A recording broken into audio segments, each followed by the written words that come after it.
നമസ്കാരം. പതിരും കതിരും.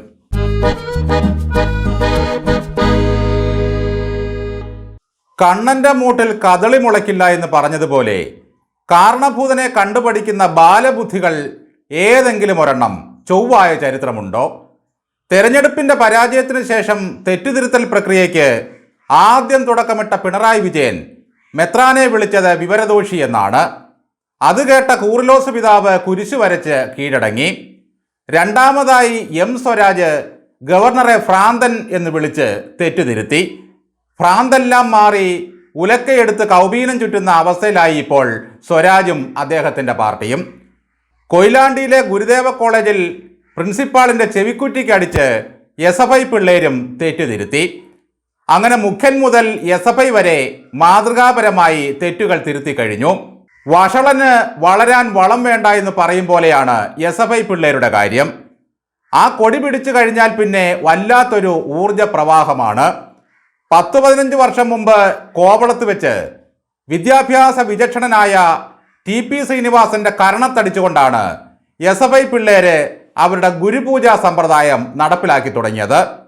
അന്ന് party secretary ആയിരുന്ന പിണറായി വിജയൻ ഇതേക്കുറിച്ച് പ്രതികരിച്ചത് ശ്രീനിവാസൻ വിദ്യാഭ്യാസ വിചക്ഷണൻ ഒന്നുമല്ല എന്നായിരുന്നു. അടിച്ചത് തെറ്റാണെന്ന് പിണറായി വിജയൻ പറഞ്ഞതുമില്ല. അടിപോയ വഴിക്ക് ചെവിക്കല്ല് കൊടുത്തതാണ് എന്നായിരുന്നു മട്ട്. പാർട്ടി സെക്രട്ടറിയുടെ ആ കട്ട സപ്പോർട്ട് എസ്.എഫ്.ഐക്ക് വല്ലാത്തൊരു ആവേശമായി. വിക്ടോറിയ കോളേജിൽ നിന്നും വിരമിച്ച പ്രിൻസിപ്പാളിന് എസ്.എഫ്.ഐ കോളേജ് കാമ്പസിൽ കുഴിമാടം തീർത്ത് റീത്ത് വെച്ചു. അന്ന് സൈദ്ധാന്തിക ബുദ്ധിജീവിയായ എം.എ. ബേബി അതിനെ കണ്ടതാകട്ടെ ആർട്ടിഫിഷ്യൽ ഇൻസ്റ്റാളേഷനായിട്ടായിരുന്നു. അങ്ങനെ സ്വന്തം പാർട്ടിയുടെ നെഞ്ചത്ത് കലാവിന്യാസം തീർക്കുന്ന വർഗമായി ബേബി അവരെ പ്രോത്സാഹിപ്പിച്ചു. പ്രിൻസിപ്പാൾമാരുടെ കസേര കത്തിക്കൽ, അവരെ വളഞ്ഞു വെച്ച് തെറി പറയൽ, മുടി വലിച്ചു വിടൽ, അവരുടെ ഇരിപ്പിടത്തിൽ വാഴ വയ്ക്കൽ എന്നിങ്ങനെയുള്ള ലഘുതര സാധാരണ കലാപരിപാടികൾ എസ്.എഫ്.ഐക്കാർ അന്നു മുതൽ നടത്തി തുടങ്ങി. അതിനെയെല്ലാം മൂത്തുമുറ്റിയ സഖാക്കൾ കൈയടിച്ച് പ്രോത്സാഹിപ്പിച്ചു. ഏറ്റവും ഒടുവിൽ പൂക്കോട്ടെ വെറ്ററിനറി കോളേജിൽ നടന്ന ക്രൂരത കേരളം എങ്ങനെ മറക്കാനാണ്? ശത്രുവിനെ കിട്ടിയില്ലെങ്കിൽ ഹമാസ് എന്ന തീവ്രവാദികൾ പരസ്പരം വെടിവെക്കുമെന്ന് പറയും പോലെ എസ്.എഫ്.ഐക്കാർ അവരിലൊരുത്തൻ്റെ കഥ കഴിച്ചു. അപ്പോഴും ന്യായീകരണത്തിന് പഞ്ഞമുണ്ടായില്ല. കാരണം നേതാക്കളുടെ മക്കളൊക്കെ സുരക്ഷിതരാണ്. സ്വാതന്ത്ര്യം, ജനാധിപത്യം, സോഷ്യലിസം എന്നെഴുതിയ ഒരു വെള്ളക്കൊടിയും അതിലെ ഒരു ഉണക്ക നക്ഷത്രവുമാണ് നാട്ടിൽ വെളിച്ചം പകരുന്നതെന്ന് വിശ്വസിക്കുന്ന കുറച്ച് പിള്ളേരെ ഭയന്നിട്ട് വേണം പ്രിൻസിപ്പാൾ ജോലി ചെയ്യാനും രക്ഷിതാക്കൾ മക്കളെ പഠിപ്പിക്കാനും. തെമ്മാടിക്കൂട്ടങ്ങൾക്ക് ഓമനമുത്തം നൽകിയും അവർക്ക് ഇങ്ക് കുറുക്കിക്കൊടുത്തും മൂത്ത സഖാക്കൾ എപ്പോഴുമുണ്ട് ഒപ്പം. കൊയിലാണ്ടിയിലെ പ്രിൻസിപ്പാളിൻ്റെ കാലും കൈയും വെട്ടുമെന്നാണ് ഭീഷണി. അത് കേട്ട് കുറേ പോലീസുകാർ തലയാട്ടി രസിക്കുന്നുമുണ്ട്. ഇത്തരം ഭീഷണിക്കൊന്നും കേസില്ലേ? IPC പോയി ഭാരതീയ ന്യായ സംഹിത വന്നതോടെ പോലീസുകാർ വകുപ്പുകൾ പഠിക്കുന്ന തിരക്കിലാണ്. ജയിക്കിന്റെ പിൻഗാമി ജനിച്ചു കഴിഞ്ഞു എന്നതിൻ്റെ സൂചനയായി ഇതാ ഒരു പുതിയ ഭടൻ രംഗത്തെത്തിയിരിക്കുന്നു. ഇത്രയേറെ വായ വലിച്ചു കീറി സംസാരിക്കാൻ ഇവരെ പരിശീലിപ്പിക്കുന്ന കളരി എവിടെയാണുള്ളത്? അതിൻ്റെ പ്രിൻസിപ്പാൾ ഡോക്ടർ ചിന്താ ജെറോം ആകുമോ? കേൾക്കുമ്പോൾ തന്നെ ഭയം തോന്നും ഇവരുടെ വർത്തമാനങ്ങൾ. എസ്.എഫ്.ഐ ഉത്തരവാദിത്തത്തോടെ പറയുകയാണ്, അധ്യാപകരെ കോളേജിൽ കയറി തല്ലണമെന്ന് ഞങ്ങൾ തീരുമാനിച്ചാൽ അത് നടന്നിരിക്കും. കുട്ടി നേതാവ് പറഞ്ഞത് അങ്ങനെയായിരുന്നു. ശവം കൊണ്ടുപോകാൻ ആംബുലൻസ് വിളിച്ചു കൊണ്ടുവരാനും ഉത്തരവിട്ടു. ഡബിൾ എ റഹീം പ്രസംഗിക്കുന്നത് DYFI ഉത്തരവാദിത്തത്തോടെ പറയുന്നു എന്നാണ്.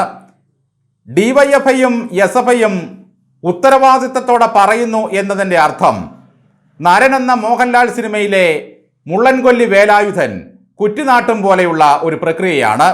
അതിന് അപ്പീലില്ല. എസ്.എഫ്.ഐക്കാരുടെ തോന്നിയാസങ്ങളെല്ലാം എം.എ. ബേബിക്ക് കലാവിന്യാസങ്ങളാണെങ്കിൽ DYFIയുടെ തെമ്മാടിത്തരങ്ങളും അക്രമവും മുഖ്യന് രക്ഷാപ്രവർത്തനമായിരുന്നു. TP കേസിലെ പ്രതികൾ ജയിലിൻ്റെ ചുവരിൽ പിണറായി വിജയൻ്റെയും ചെഗുവേരയുടെയും പടം വരയ്ക്കുകയും മുദ്രാവാക്യങ്ങൾ എഴുതി വയ്ക്കുകയും ചെയ്തപ്പോൾ കോടിയേരി അതിനെ ന്യായീകരിച്ചത് അവർ കലാകാരന്മാരാണെന്നായിരുന്നു. വിനായകൻ എന്ന നടൻ പോലീസ് സ്റ്റേഷനിൽ കയറി പോലീസിനെ തെറി വിളിച്ചപ്പോൾ സജി ചെറിയാൻ എന്ന മന്ത്രി പറഞ്ഞത് വിനായകൻ ഒരു നല്ല കലാകാരനാണെന്നാണ്. പാർട്ടി കൊട്ടേഷൻ കൊടുത്ത് കൊന്നവന്റെ ആത്മാവിനെ കുലംകുത്തി എന്ന് വിളിക്കുന്ന മനോനിലയുള്ള പിണറായി വിജയൻ കേരളം ഭരിക്കുമ്പോൾ ഈ കലാപ്രവർത്തനങ്ങളും രക്ഷാപ്രവർത്തനങ്ങളും നമ്മൾ സഹിച്ചേ പറ്റൂ. മത്തൻ കുത്തിയാൽ കുമ്പളം മുളയ്ക്കുമെന്ന് ഒരാളും വിശ്വസിക്കരുത്. കൊയിലാണ്ടി സംഭവത്തിൽ തല്ലുവാങ്ങിയ പ്രിൻസിപ്പാളിന്റെ പരാതിക്ക് കാര്യമായ പ്രതികരണമൊന്നുമില്ല. എൻ്റെ കർണപുടം പൊട്ടിയേ എന്ന് നിലവിളിക്കുന്ന SFI നേതാവിൻ്റെ വേദന പാർട്ടി എങ്ങനെ സഹിക്കും? ഉടൻ പ്രിൻസിപ്പാളിനെതിരെ കേസെടുത്തു.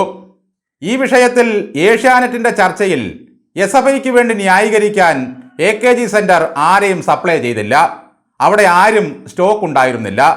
ഏതാണ്ട് മാവേലി സ്റ്റോറിൻ്റെയും സപ്ലൈകോയുടെയും അവസ്ഥയായി AKG സെന്ററിലും.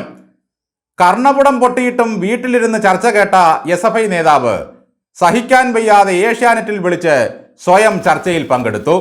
ആർഷോ ഈ വഴിക്ക് വരാമെന്നേറ്റെങ്കിലും വന്നില്ല. കണ്ണൂരിൽ DYFI സ്വർണം പൊട്ടിക്കൽ സംഘമായി മാറിയെങ്കിൽ കേരളത്തിലെ SFI പ്രിൻസിപ്പാൾമാരുടെ ചെവിക്കല്ല് പൊട്ടിക്കൽ സംഘമായി മാറിയിരിക്കുന്നു. മധ്യപ്രദേശിൽ ഇനി VC-മാർ കുലഗുരു എന്നാണ് അറിയപ്പെടുക. ഇങ്ങനൊരു വാർത്ത കണ്ടു. ഇവിടെ ചാൻസലറെ പ്രാന്തനെന്നാണ് കുട്ടി സഖാക്കളും മുഴുത്ത സഖാക്കളും വിളിക്കുന്നത്. അപ്പോൾ പിന്നെ VC-മാരുടെയും പ്രിൻസിപ്പാൾമാരുടെയും ഒക്കെ വിളിപ്പേര് പറയേണ്ടതില്ലല്ലോ. ഇത് കേരളമാണ് ലോകമേ.